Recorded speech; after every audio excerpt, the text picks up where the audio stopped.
And we are live. Welcome back to another episode of Off the Record with Kyle Sells Biz, where every week we bring you experts of different background. Today we have a very special guest. He's not only a special guest, but he's a good colleague and friend of mine. And I've had the honor of being on John's podcast a few months back and had a great time with him there. And we have formed a connection. I don't know, is it 2 years already, John? Time just flies, man. Oh man, it does. It does. Oh yeah, I think it was early 21 when we were on Clubhouse. Yeah. And getting a chance to get to know each other and hearing your expertise in the field. And obviously it was a really nice synergistic way to connect. So awesome to be on your podcast here. Yeah, man, I was always impressed with your background and your journey, and wanted to share your talents and expertise with the folks that are part of my network. So if you're listening, you're either a business owner that's looking to grow and scale your business, or you're thinking about selling and you're joining us every week to get some tools and tips, best practices, how to maximize your value, or you're an advisor, financial advisor, attorney, CPA, or any other advisor that supports the business owner community, right? So welcome back. I appreciate you guys joining in. So John, we are big time, man. We are streaming on Facebook. We are streaming on YouTube, LinkedIn, Twitter. We're not in Threads yet. I don't know. We got to fix that, right? We got to get. That's right. Threads. We got X. I don't know what he's calling it. Or I guess he's still calling it X Spaces, right? So. Well, did he change the name or just the logo? No, it's called X now. So really, so Twitter's not no more. Yeah, well, I mean he changed it to X, and he's trying to. If you think about it, what do you say with X? Like, oh, I X'd it, or instead of tweeting, it's Xing, I guess. So I don't know, but it's been an interesting scenario, right? Why does a business like that, with such a brand name in the marketplace worldwide, decide to switch? But Elon, hey. When you pay $44 billion for something, that's you can do whatever you can name it what the heck you want. You can name it why. Yeah, that's right. Like why, you can do whatever you want with it, right? When you spend $44 billion, but he has a plan, a vision, a long-term trajectory. So us as consumers don't really understand the vision. You get so used to a brand name. You have so much brand recognition as Twitter, and now it's just X. But he's trying to keep it synonymous with his other brands and whatnot. So we'll see how it plays out, but always good to have you, and good to connect with you. But we're going to talk about John's role from business owner to banker, right?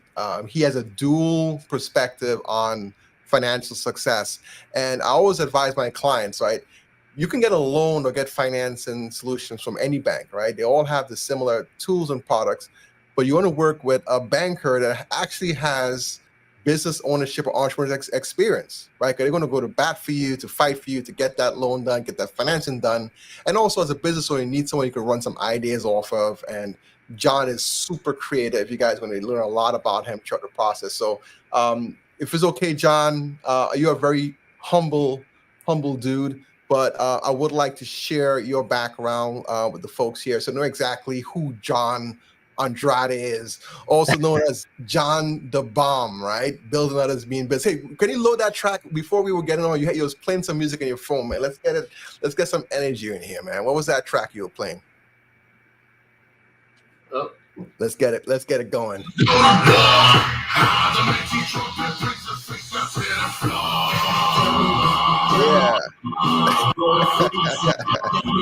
Bring that energy, man. Hey, only the freaks in business do this stuff, right? I know. You gotta have some fun, right? You gotta mix it up, right? So driven by a passion for entrepreneurs, John has made it his mission to help business owners and others navigate through business and personal finance to reach success.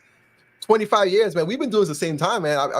I've been doing this game for 25 years, so we are not similar trajectory there, So John has 25 years of spearheading management, sales, and strategy for organizations and entrepreneurial endeavors. And he has been in management positions, banking positions, financial services. As a serial entrepreneur, John has built businesses. I believe you have sold as well, one of your companies. So he has that unique skill set. As an entrepreneur, he has over 10 years in business and banking management, commercial lending, and 3 years in commercial real estate experience. Currently, John is the vice president of business banking at Huntington Bank, one of the top SBA lenders in the country, a well-known bank. They do a ton of SBA loans. And he's also the founder of Go for CEO. It's a YouTube channel and podcast, which John's going to be talking about. And John, you got a big leg up on me because I've always been wanted to write a book. Like I have a couple books in me. I have not got to that stage yet. So I know you're working on your self-published book, Go for CEO, driven by mindset, the 4 steps to becoming the CEO of your life. I mean, that's a fantastic title, man. How did you come up with that title? Well, hey, thank you. No, what a humbling experience to be introduced that way. So I appreciate that. Yeah, to hit off on the book, it's been something that I learned a while back, a great mentor of mine. It's more of a Jewish proverb. Talks about, as a male, it'd be nice to plant a tree, have a son, and write a book. I'm a father. I'm a girl dad, and you join me in that journey as well with your 2 beautiful daughters and princesses. But I'm a girl dad of 3, so the son might be a hard one at 47, and my wife is we've terminated the ability to have more. So, and I'm sure we'll be married another 50 years. So hopefully, that'll be flourishing. But as far as the book itself, it's really just my gleaned experiences from, like you said, entrepreneurship to intrapreneurship. There's 4 areas that I feel like have helped me. So when I get into anything new, I assess where I'm at. I align myself with the right people. I take accountability, and then I attack. And that's, been the first 3 years recently. So I want to teach people from my perspective. I may not be Mark Cuban or Grant Cardone or all these big names and billions of dollars, but I've done. You're better looking than those guys, though. Well, I appreciate it. And you got 3 beautiful daughters, so it's awesome. Thank you. So yeah, so that's the sense of the book, is to really put something into the marketplace that leaves a legacy. That shares with other people what I'm doing, what I feel has helped me to be successful, and also the rough times too, right? I'm not ashamed to say that there's been rough times in my life. I remember living off of the 99-cent value meal at Wendy's some weeks at a time as an entrepreneur. So it's a journey, and I think people are literally going to get a bunch of really cool stories, but also action items, which I think most books sometimes go high level and never give someone like, hey, here's what you need to do to move forward. So hopefully it helps someone. Yeah, the action item is key. Like, what's the next? So I read the books, and now what's next? I like when books actually like I read Secrets of the what's this guy? Secrets of the Millionaire Mind, T. Harv Eker, and he actually has, like, in the book that you could download different things, and I'm a money maker, has different, like, what do you call it? I don't know if you believe in law of attraction, right? So yeah. Part of the things that he makes you do is how to attract money. So we get so used to seeing like pennies on the ground. So it's funny, when I first came to this country, I actually thought that it would be gold, but that's a whole other story. But now we see pennies, and he kind of trains you, like, why would you walk past a penny? That's almost like you're pretty much denouncing money. Like, people put such low value in coins, but it's more of a psychologically of it that you are a money maker and you attract money. So you don't turn down any money, large or small. So I like when books actually have like tools you could download, and so I'm glad that you're included that in your book. So you talked a little bit about that, but let's, when I have my guests on the show, I like to learn a lot about their journey, how they got to the point where they're at. A lot of people can relate to stories. So maybe you can share your journey from becoming a business owner, and how you became a key player in the banking sector now with Huntington Bank. Yeah, no, I appreciate it again. So look, I'm an only child, so didn't have any siblings. It's kind of cool to see as a father now of 3 girls how they interact. The 2 oldest ones, they're best friends, they're enemies, all that type of stuff. But as an only child, I really kind of was entrepreneurial actually from the beginning, meaning like around 12 years old. I remember going back to Colombia, where my mom's from, in South America, and her family was business owner mindsets, and my uncle owned a pretty big manufacturing business of spoons, knives, and forks. So it's a cutlery manufacturing business. And I remember just going to his place in Colombia and the warehouse and seeing the workers and the environment, seeing how he led, the presence that he had, and it was always attractive to me. Here, my mom came. She was kind of an admin assistant. Ended up at a college in the entry, clerical side of things. And then my stepfather was an iron worker, so it was a kind of a different, arena to be in, right? To live where I was, obviously in America, but then going to Colombia to see business ownership. So that just kind of inspired me. So really quick story, at 12 years old, there was this Orange Clean stuff that was in the marketplace. And if you had your car cleaned with this carpet solution, it smelled like oranges. It was like a big thing in the early 90s. So I remember asking my mom and dad to buy me some solution because I wanted to go clean cars around the neighborhood, and obviously wash them outside and clean them inside. And I made some bucks, right? Kind of my first entrepreneurial endeavor at about 12 years old, and I learned from that, because then what happened was I got people asking me for other things, right? Hey, John, can you cut the grass, or can you do this? So I just became solopreneur-ish, entrepreneurish at that point. Fast forward, I was a soccer player all my life, had a chance to go to D1 school and with soccer, and unfortunately tore up my knee, fell in love, went and lived with the girl, all that good stuff. Long story short, I run into a situation where a gentleman that I'm still friends with, actually going to see him in a few days in Las Vegas here, but he had a communications company. And what they were doing is selling local long distance service, T1 access. And I got into the business. So I basically stopped my soccer career, ended my relationship, went right into a business that I got recruited for. And I did pretty well. And within about 2-3 years, around 22 years old, I basically started my own thing called Synergy. Synergy Success Communications. So it was a nice run. We actually brought on Nextel phones, had 3 retail stores, so brick and mortar type stuff, and then, had a journey on that. Learned a lot. It wasn't successful in the end, but I had a nice journey, and it led me to the next business, which basically got into the automotive business. Now, I did have a stint there. You'll see it on my LinkedIn profile with the State Farm. So it was kind of about a year. I was wanting to become a State Farm agent. I heard about insurance. I thought it was such a cool gift that keeps on giving.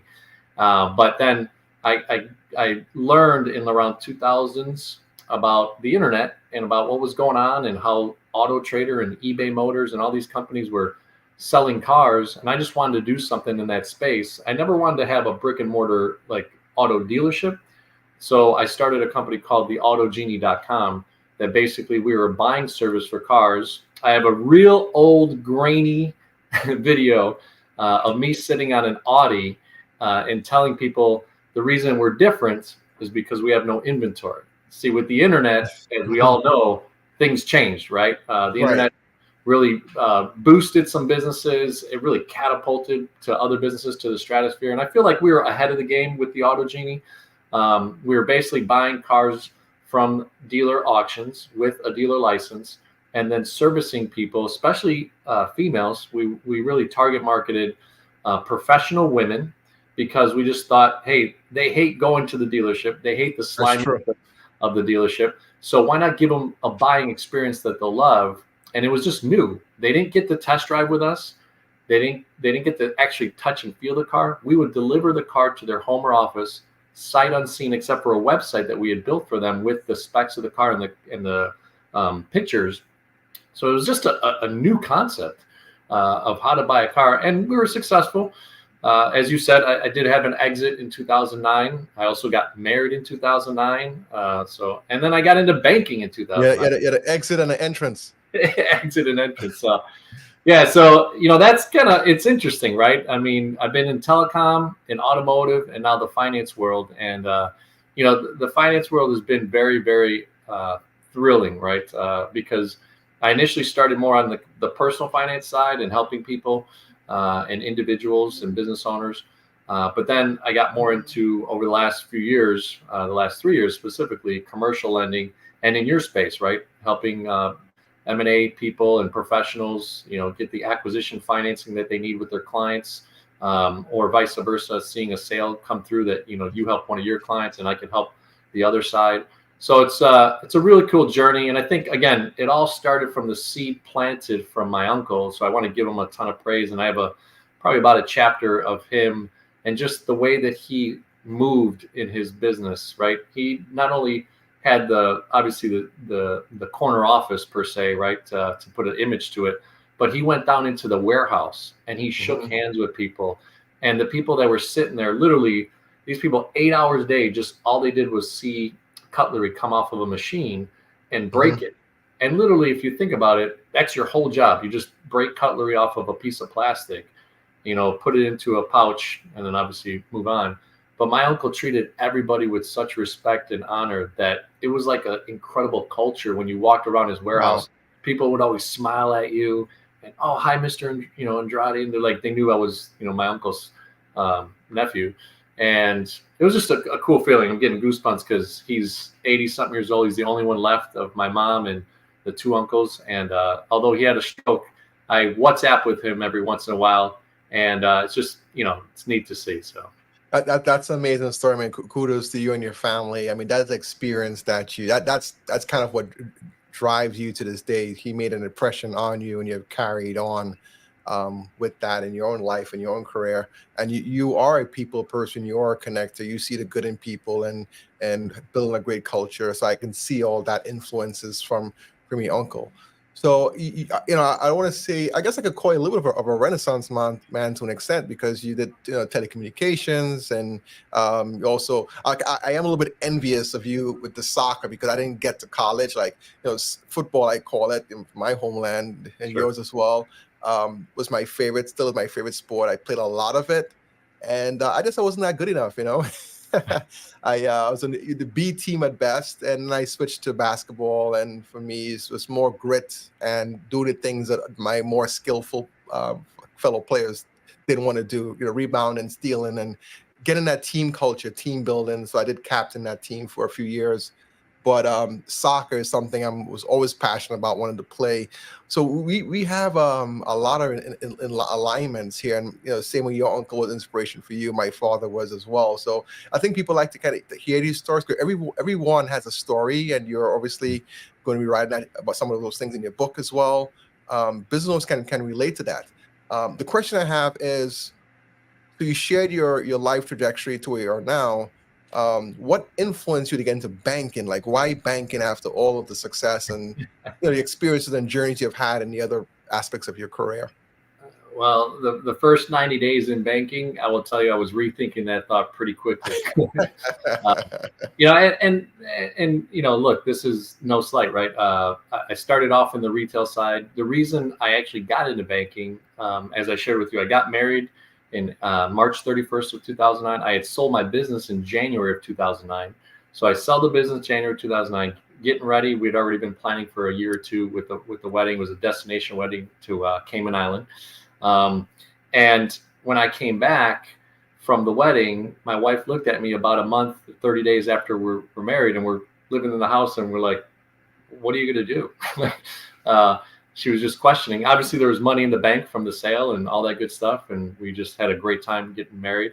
But I didn't really know what I wanted to do, to be honest. Now a colleague of mine today, Carlos Salazar, who hopefully will watch this on LinkedIn, he was the branch manager back in those days of Fifth Third Bank, where I was banking with the AutoGenie.com. And basically, he saw all the attributes of me as a business owner. And, he had lost a position, a personal banker. Now, again, it was in retail. I didn't really know much about it. I just knew that Carlos took care of me as the branch manager. I didn't know that there was commercial and business lending and, mortgages and all this stuff. I just knew that this guy took care of me. And he and I went out to lunch, and he just brought it up, and he said, hey, you ever want to be a banker? I said, I guess, right? So I was like, okay, cool. So he offered me a position. I met with the regional manager. They were instantly like, yeah, we'd love to have your talent, and that's no, I'm not trying to be egotistical, but, I felt like I was going to go in as an entrepreneur mindset, and I didn't know that, right? As far as that word, what it meant. But when I got in there, I was already kind of looking around, seeing my position, matching myself up against my colleagues and comparing myself, right? And the first 90 days, it was hard, to be honest. It was very difficult going from ownership and entrepreneurship. But Carlos did a great job. He gave me my wings. He allowed me to express myself. I went to an invite for basically lines of business at corporate downtown. And that day, I realized what I want to share in my book, which is alignment, right? Mhm. I met a guy 2 levels above my manager. So Carlos became my manager, technically, right? He was my banker, became my boss. But then his regional manager, her regional manager, this guy named Andrew, I met him that day. And I said to him, hey, look, I'm new to banking. I used to own a business. I'm a little frustrated. Am I only selling these widgets? Like, I don't understand I need some purpose, and I'd love to do breakfast with you. And he said, yes. He's like, okay, yeah, let's do breakfast. He did give me a challenge. He said, hey, meet these targets for the next month and I'll give you my time, because he was 2 levels, above Nice. my manager. So he gave me a target, which was very smart because that was my competitive side of things. So I did what I had to do. I got breakfast, and the story is written from there, because basically that relationship, that alignment in corporate America got me to branch manager within 9 months. Wow. So Wow. Amazing. that had not been done in Chicagoland, according to the stats I've heard. And there was 440 personal bankers with Fifth Third, and I got chosen to be a branch manager in 9 months. So it was a cool journey. It was a great experience. It's something that I'm going to share in the book of how I think that a lot of people miss. They get stuck 5, 10, 15 years at a corporation, but they never make the effort to connect with other people. And it could be a small business, right? Of 15, 20 people. You got to get to know maybe the CEO, founder of the company, right? In your case, right? There should be colleagues that should go up to Kyle Griffith, one of the managing partners at NYPB, and make a relationship so that you can have someone in your corner, is what I call the alignment, to bring you up. Because that's a lot of times what you need is a hand up, an opportunity, especially in the corporate world. So. Yeah, that's an amazing story. I mean, and Salazar, that's his name, right? Yeah. Saw something in you that you didn't know at that point in time. You would make an amazing banker. And it's funny enough because people ask me what makes a good M&A advisor or business broker. Actually, someone that just sold their business, entrepreneur. So someone like yourself, actually, you have seen, you know what it is to run a business. You're empathetic to the trials and tribulations that takes place for running a company. At the same time, you're driven, you're competitive, and you have some staying power, right? So yeah, entrepreneurs make great bankers, salespeople, professionals, and that's awesome. So let's talk about your sweet spot. Let's talk about SBA in general. Can you just share the importance of SBA lending for small businesses?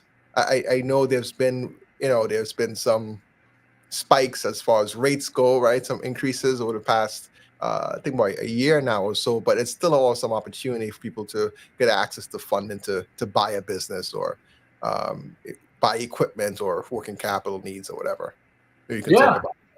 Look, I equate things a lot to ROI, right? So return on investment. And, if you're sitting on some money, right, and you want to deploy that capital, recently our savings accounts at banks, right, business and personal, have gone up in interest because all our interest rates have gone up, right? But typically, just sitting there at 0.1 to 1%, that's probably not the way that your money should be working for you. So I equate that to small business administration, or SBA loans, which, by the way, I do practice finance and equipment finance and conventional loans. So SBA just happens to be a really strong area that Huntington provides a ton of guidance and assistance with.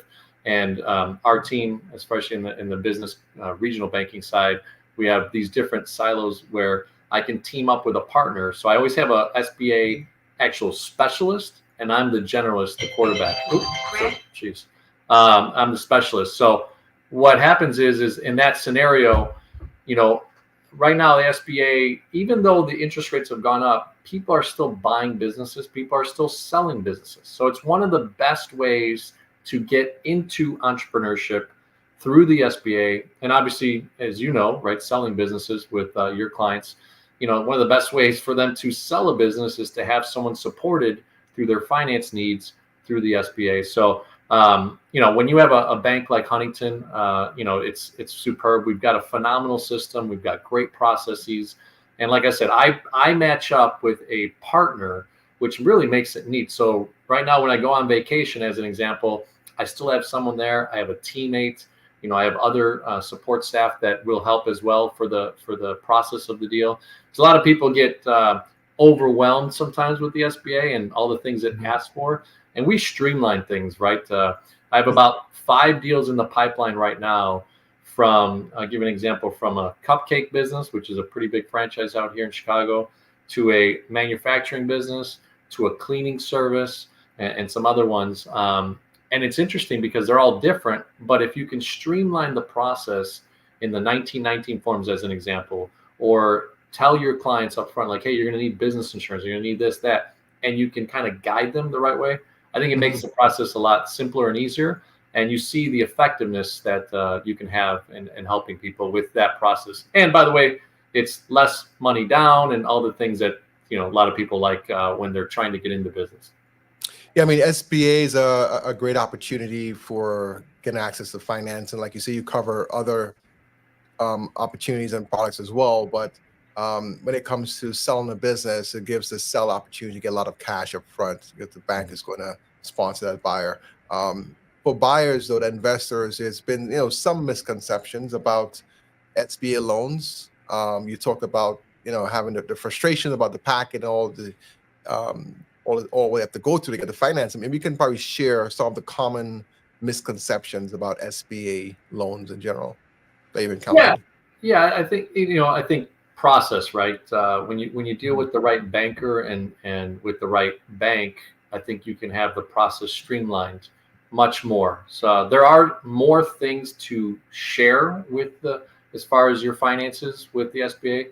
There's more tracking. So I'll give an example. One that can be frustrating is when you've been able to save up some money, but maybe you took it from a home equity line, or you took it from your 401k, or you took it from just saving money over the years. You have to track that 90 days prior to your transaction. So before we close, we want to know where that money came from. So if you're buying $1 million business and you need to represent 10%, $100,000, we need to know where that $100,000 came from. It could be gifted to you from your parents or an uncle or whatever, but we need to know. So that alone, that could be a tenuous process if you let it be. If you can share with the client that, hey, you'll need 90 days of tracking. If you wire something, we need to see that. So that's all things. But the nice thing for us, as an example, a little behind the curtain, is we have what's called an ERO, right? So an eligibility review officer, right? And it's neat because we have them on our team that we can, once we get an approval, it's basically there. We've already kind of set the process, and we have a welcome call. So all our prospective clients, they get an approval from us and a commitment letter. We literally have a commitment call. I've had 2 this week, and it's neat because our team shares with that business owner or prospective business owner, what we're going to need. We bullet point it, and then now we go to work together so that we can help that process go smoothly. And then from there, I mean, there's little nuances. Maybe we take an abundance of caution and some collateral. A lot of people like SBA and banks like it because there's a little bit of a leeway in collateralization compared to conventional loans. But some people don't like that their house might be second lien on it, their personal home. But those are little things, right? If you're going to be an entrepreneur, you have to sacrifice something, right? I just want to add this. Sometimes I get calls, hey, can I do zero down and just buy this $3 million company? Probably not, right? So now there are some ways to actually use the SBA, which if I'll just give it away here. But one little trick of the trade is if you have some sweat equity in a company and you bring in someone either in the top position that you want to recruit in, or you have someone inside and you give them 10% equity into that business, in 2 years, that becomes their down payment. So it's kind of neat. If you truly want to do something $0 down, there are some ways with the SBA that are creative to be able to get you that business. So hopefully that helps. Yeah, definitely. And I've loved working with you over the period of time. I mean, evaluating it does help us, gives us some indication as far as pricing and what a particular bank we're willing to provide as far as financing goes. Doing that preliminary review. You mentioned the ERO, eligibility review officer, having essentially an analyst, right, does some preliminary underwriting, so to speak, to understand the deal. It's definitely important. Um, Maybe you can share a success story. I mean, it feels so good when you get that approval, right? That hey, I've got this funds just to either scale my company or buy a business. Maybe is a success story that you could probably think of that's really impacted you over the period of time you've been doing this. Yeah. So, and I'll tell you one that is near and dear to my heart. So this gentleman about 2 years ago was referred to me through a broker, and ultimately he didn't end up buying an approved deal that we had. Right. He was very methodical. He was very, he's engineerish, right, in a way, like needed to line up everything. And he saw some things in his due diligence time period after we had given him the approval that he didn't like, and he walked away from it. And I stayed in touch. You talked about relationships, and you and I text every once in a while, or just call each other just to converse, talk about life and business and our kids and stuff. And I stayed in touch with him. And about 6 months later, he found another business that he was very excited about, completely different business in the HVAC world. He had never done anything in that space. He's pretty high level corporate guy, but he still had this urge to want to own a business. Ironically, he also had a family member, a sister-in-law, that lives in the same town that I live in Naperville, Illinois. And he flew in one day and he's like, "Hey, I'm in Naperville. Don't you live in Naperville?" I said, "Yeah." So we had coffee, and he told me about this new opportunity. He said, "John, I still want to do it with you. I really appreciated the guidance. You didn't make me feel weird because I walked away from the business that we had approved already. And I think this is the one. I really like the numbers. I've studied it, and Awesome. and in Pennsylvania, there's no licensing needed. I think I can run this business." So I supported him in that journey. And about 3 months later, we gave him the keys to the business. Obviously, it's been interesting to see him be birth by fire and fire hose drinking water. But I just talked to him the other day, and is just so excited. He's so pumped up. Every day he wakes up, he's like, "This is mine." My new employees, my new teammates, really are understanding where I'm coming from. And has a servant leadership heart. So it's just really cool to see when you see someone and you give them the opportunity through the financing perspective of owning a business, which is nearly about $1 million loan.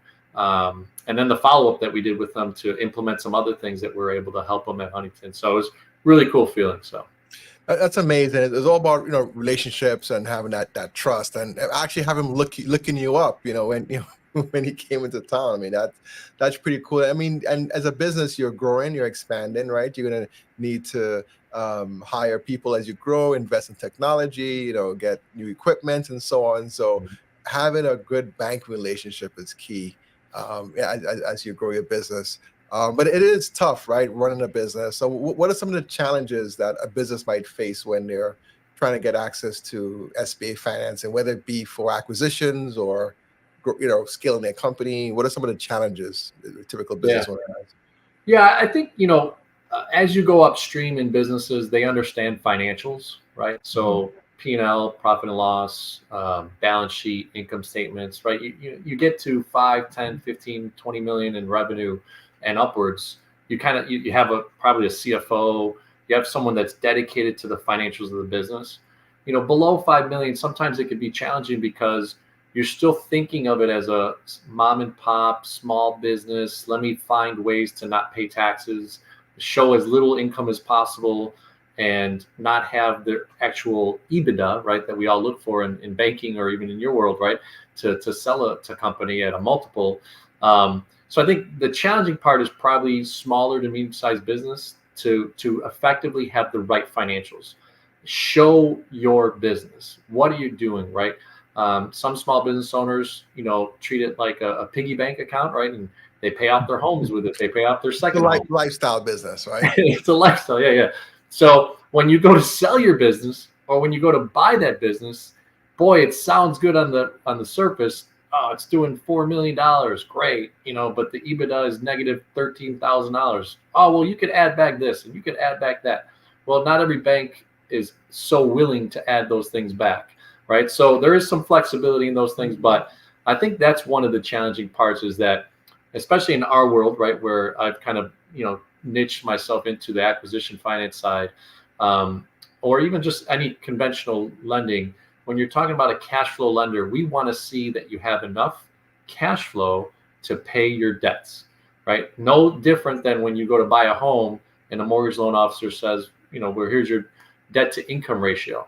If you're over leveraged or you're not showing enough income because you want to show that you make $10,000, but you want to buy $1 million home because you own a business, it doesn't work out that way sometimes, right? So those are the challenging parts sometimes up front. And then we can always work through some things. We can wait a little bit of time. We can work with your CPA, where are the areas that we can find some common ground and hopefully, build something for you.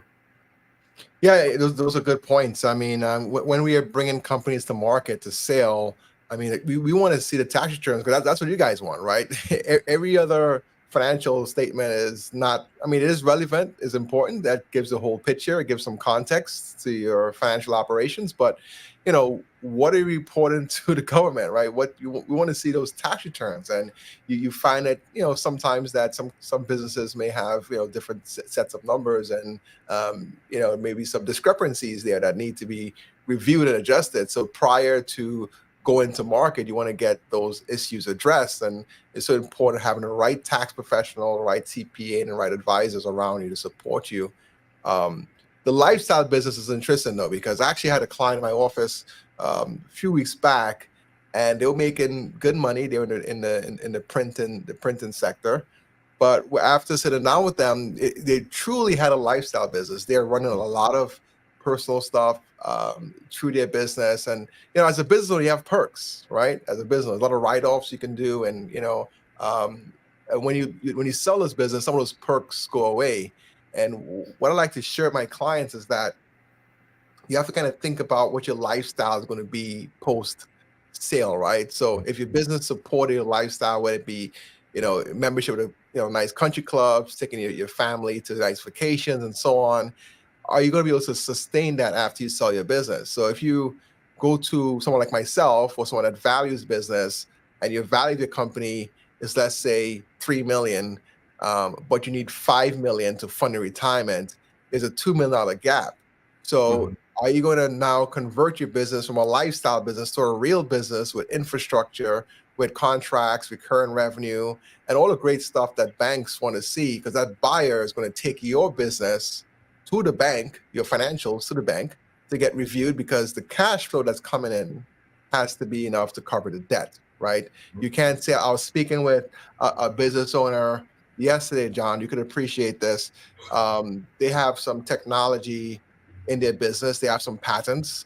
And it's like, oh, there's some value here in the patents and so on. And how I explained to them was like, there's two ways you can look at this, right? You can go get, your IP appraised, but essentially, the buyer is buying a cash flow. So if your assets are underperforming, right, that's something that you need to be addressed, right? The buyer is going to be purchasing your business. They want to get a return on their investment.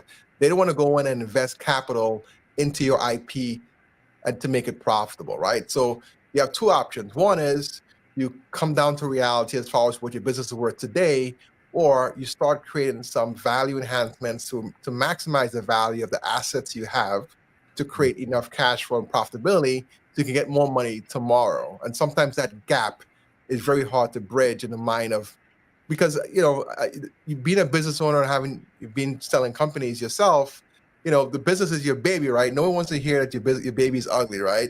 Right? Everybody has beautiful babies, wonderful babies, and we all have wonderful babies, right? But when you have someone else coming in evaluating it, you want to make sure that baby is up to par and is what a buyer would want to invest in your company. So I'm loving this conversation. We are running short on time. Any takeaways you want to share that we haven't covered that relates to entrepreneurship, scaling, or banking in general? Yeah, so no, I appreciate that.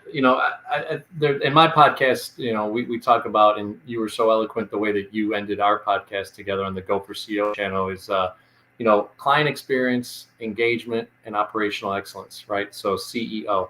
The thing that I bring to my day-to-day job and entrepreneurship is the mindset of a business owner that can work with other business owners so that I can relate to the hats that they're wearing. I can relate to the positioning that they have. The most revenue I did, gross revenue, was $3.5 million.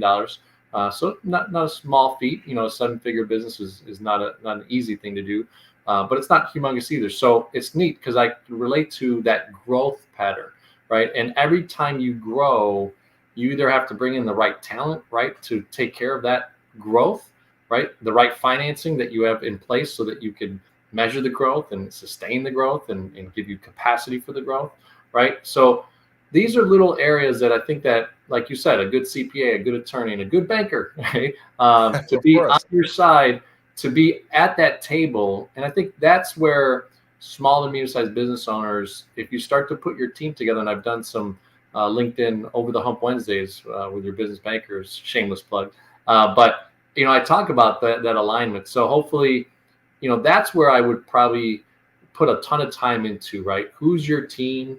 Do you just have a bank, as an example, in the banking world, where you go deposit money and write checks and use a credit card? Or do you have a banker and a team that when you have an issue, they step up and can really deliver on some solutions for you, right? Or you can forecast with that team, hey, 6 months from now, we're going to need some equipment that's really going to make our business robust and tap into this new market that we want to get into. So it's really neat. I mean, from CNC machining owners to cupcakes and baking side of things, I've been so blessed the last 3 years to get to know so many types of businesses and now referred so many businesses. It's sometimes hard to take a vacation because the referrals and the deal flow keeps on coming in, which is a good thing. It's a So blessing, man. That's a blessing. it's a 100% blessing. So And you are blessed to have a spectacular journey, and it's not done yet, right? I think of life as ebbs and flows, hills and valleys.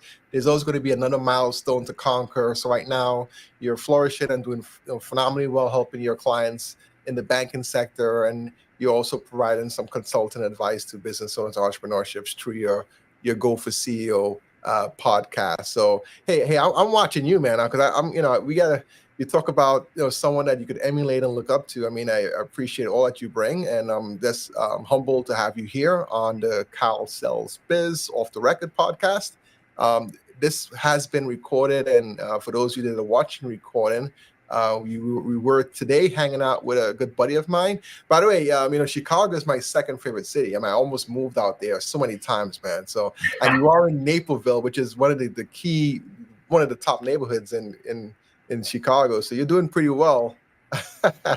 Naperville is not that cheap. So you deal with someone who has some success and has a great family and doing some great things in the community, and looking forward to watching your journey and being there to support you. awesome, bro. No, hey, thank you, man. What a cool podcast that you put together here. You're always so genuine. Let me tell you something. I've met and Greg Carafello, I think his name is. His last name. Good guy. We're working on a deal right now, and nothing but kudos about you. So that when you meet someone else and they say nice things about that person that you're asking if they know, it's pretty awesome. That means that your network is your net worth, right? And it's so valuable to have you in my network, Kyle. So thank you for having built a relationship off of Clubhouse, which is a social audio app, to another app here that we're doing a live stream. But we take it offline as well, and we have great conversations. And one of these days too, we're gonna have some food to to share, and then some cupcakes, all that stuff. So what's that? Some cupcakes. Cupcakes and beer. So, oh man, this Molly's Cup, they do some incredible cupcakes. It's very delicious stuff. So awesome. Well, hey, John, it's a pleasure. Thank you again for your time. I appreciate you, and look forward to watching you and supporting your journey. But thank you again. Everyone that's watching, appreciate you. We'll be back next week. Tomorrow we're going to the franchise world. We're going to have another good friend of mine, Tom Scotter. He runs the Franchise Academy, and we're going to talk about franchise. And he has a similar story to yours. He did go through some hardships himself. So everyone has a story, right, John? Everyone has a story to tell. So stick around. That's going to be next week. Write a book. Next week Wednesday. It's coming, man. I have a lot of journals there. I'll be journaling, so it's coming. Awesome. All right. Thank you again. Until next week, guys.